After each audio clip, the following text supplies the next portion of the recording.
अस्सलामु अलैकुम वरहमतुल्लाह।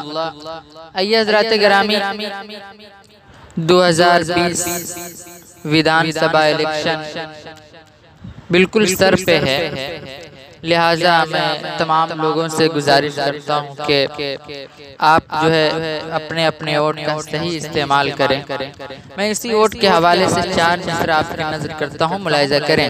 मैं मोहम्मद वाकिद नकीब झिटकाही चंपारण के अपना एक फर्ज निभाने के लिए वोट करो,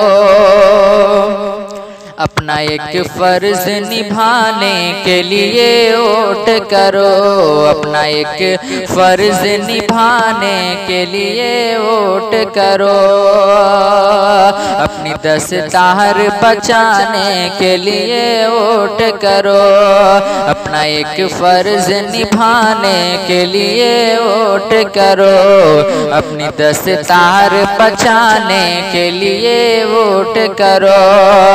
अब तक सबको जिताने के लिए वोट किया, अब तक सबको जिताने के लिए वोट किया, अब की बातिल को हराने के लिए वोट करो, अब की बातिल को हराने के लिए वोट करो।